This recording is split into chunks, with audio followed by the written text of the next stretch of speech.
Hello mga bes. Magluluto tayo ngayon ng kaldereta. So ako sa pagluto ko nito, ang una kong ginagawa is ginigisa ko muna yung patatas at saka yung carrots. Kasi gusto ko medyo brown sila. Yan. So halo lang.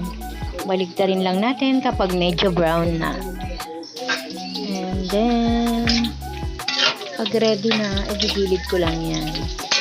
Tapos, ayan, ginisa na rin natin din yung bawang and sibuyas. Ayan, tuloy lang sa paghalo.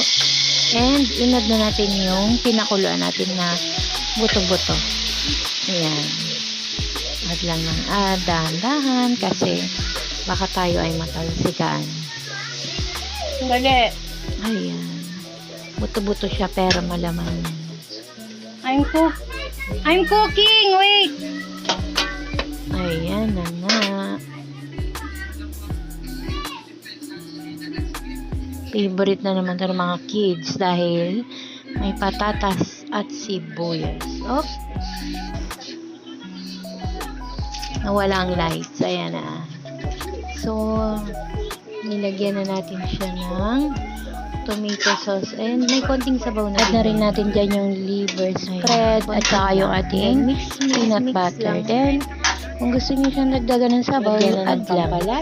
Multiply nyo na siya. Paminta, magic sarap. Thank you for watching.